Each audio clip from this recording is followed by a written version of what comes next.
Hi guys, today we are going to find out what if Al Capone had become President of the United States. You're standing outside Alcatraz Federal Penitentiary in 1932, watching something absolutely impossible unfold before your eyes. Behind those cold concrete walls, America's most notorious gangster is holding what might be history's strangest press conference. Al Capone, serving time for tax evasion, has just announced his candidacy for President of the United States. You probably won't survive this alternate timeline without questioning everything you thought you knew about American democracy. The reporters gathered outside look as bewildered as you feel, their notebooks trembling in the San Francisco fog. Inside his cell, Capone sits in a custom-tailored suit, explaining to visiting journalists how he plans to run the country. So, before you get comfortable, take a moment to like the video and subscribe, but only if you genuinely enjoy what I do here. You watch as guards nervously escort more reporters through the prison corridors, their footsteps echoing ominously. The warden himself seems uncertain whether to allow this circus, constantly glancing at telegrams from Washington. Drop a comment below telling us where you're watching from and what time it is in your corner of the world. Capone's voice carries through the stone walls, promising to bring the same organizational skills that built his empire to America. You realize you're witnessing the moment when the line between crime and politics completely disappears. Now sit back and let's dive into today's alternate journey together. You're now inside that makeshift campaign headquarters, watching Capone outline his presidential platform with the confidence of a seasoned politician. His first promise hits you like a sledgehammer: complete repeal of the 18th Amendment within his first 100 days. You listen as he explains how prohibition has created more criminals than it stopped, his voice carrying unexpected wisdom. Capone's economic plan unfolds before you like a business proposal from the world's most successful underground entrepreneur. He promises to put America back to work using the same organizational methods that employed thousands in his Chicago operation. You realize he's talking about legitimate jobs now, channeling his talent for logistics into legal enterprises. His anti-corruption stance seems almost comical coming from a convicted felon, yet his arguments are surprisingly compelling.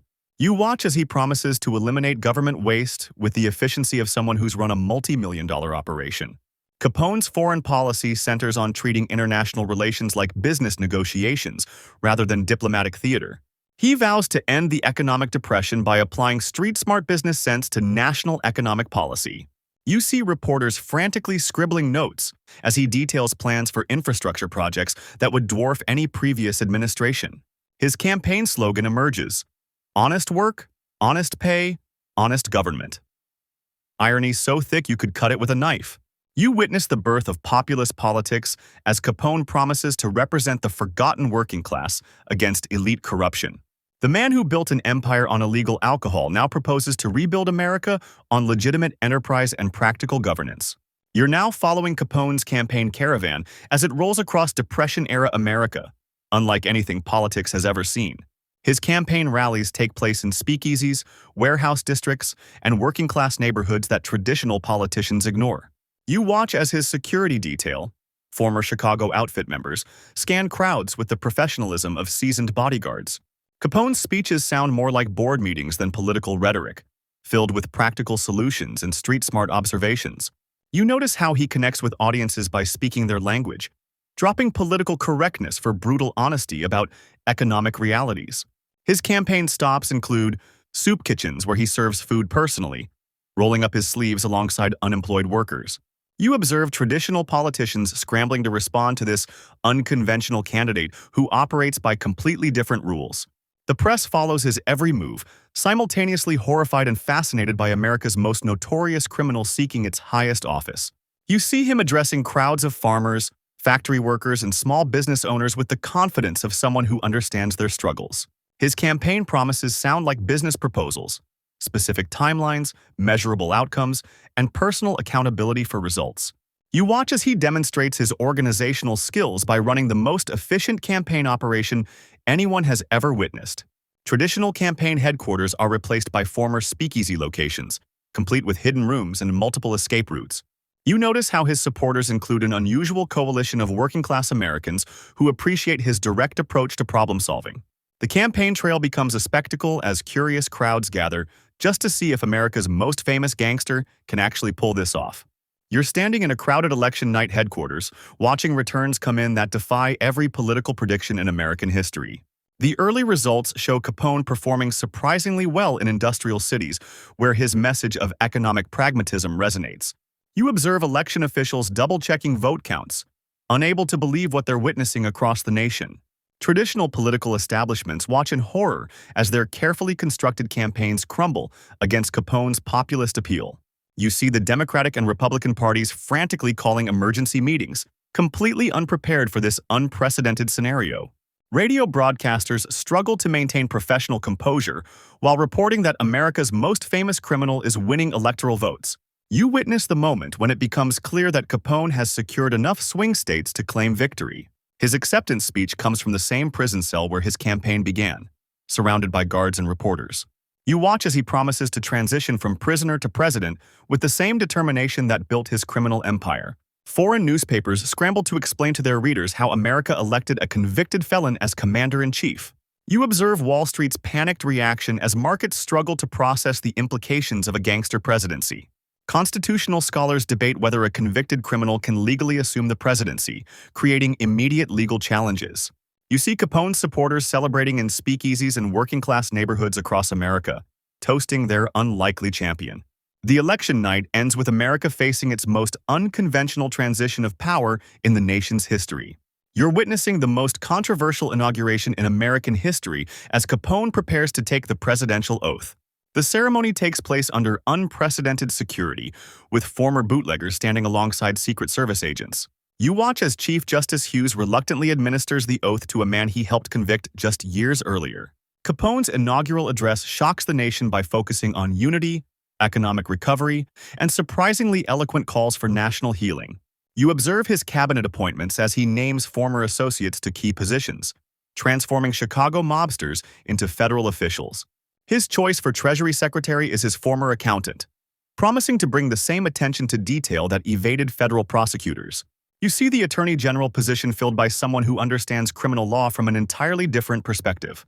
Foreign diplomats in attendance struggle to maintain diplomatic composure while witnessing this unprecedented transfer of power. You notice how Capone's speech emphasizes legitimate business practices and economic opportunity for all Americans. His promise to bring Chicago-style efficiency to Washington resonates with depression-weary citizens seeking practical solutions. You watch as he signs his first executive order repealing prohibition enforcement, fulfilling his primary campaign promise immediately. The inaugural ball becomes the most unique celebration in presidential history, featuring jazz bands from Chicago speakeasies. You observe traditional Washington elite uncomfortably mingling with Capone's unconventional supporters and former criminal associates. The day ends with America's most unlikely president settling into the White House, ready to govern by his own rules. You're touring the transformed White House as Capone converts America's most prestigious residence into his base of operations. The Oval Office now features reinforced windows and multiple escape routes, designed with the paranoia of someone who survived assassination attempts. You notice how traditional presidential portraits have been replaced with photographs of successful American businessmen and industrialists. Secret tunnels connect the residence to nearby buildings, creating a network that would make any bootlegger proud. You observe staff meetings that resemble mob conferences, with cabinet members reporting efficiency metrics like territory bosses.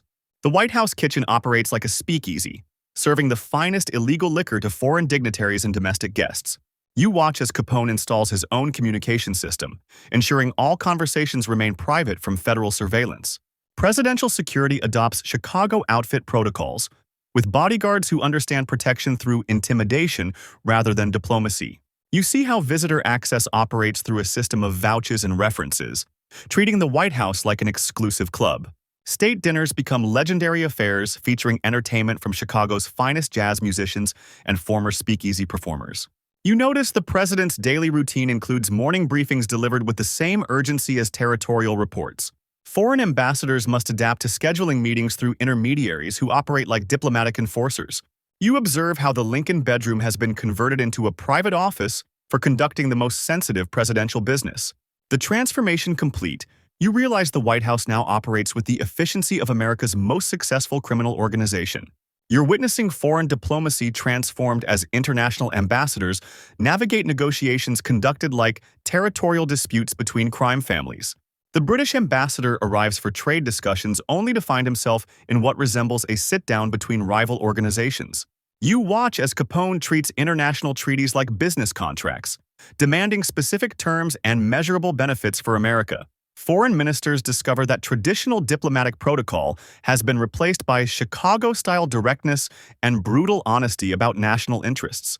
You observe how European powers struggle to adapt their centuries-old diplomatic traditions to Capone's street-smart negotiation style. Trade agreements are hammered out in backroom deals that remind you more of bootlegging arrangements than international commerce. You see the French delegation bewildered as Capone explains American foreign policy using metaphors from territorial control and business protection. International summits become high-stakes poker games where Capone's ability to read people gives America unexpected advantages. You notice how smaller nations actually prefer dealing with Capone's straightforward approach over traditional diplomatic double-talk.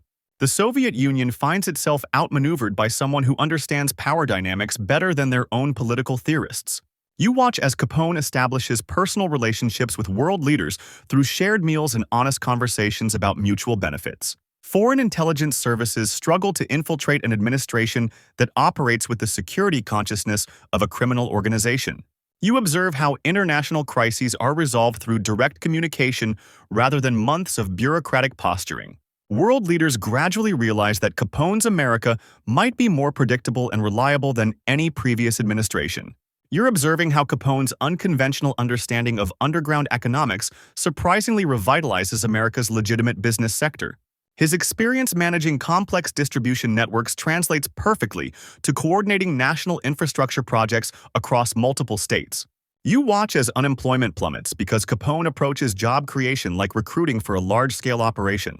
The president's intimate knowledge of supply chains from bootlegging helps streamline government procurement and reduce bureaucratic waste. You see how his talent for logistics coordination accelerates public works projects that previous administrations struggled to complete. Small businesses flourish under policies designed by someone who understood the challenges of operating outside traditional banking systems.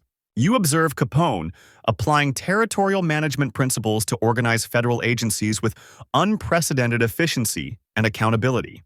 His network of contacts from the underground economy becomes a resource for identifying talented individuals overlooked by conventional hiring.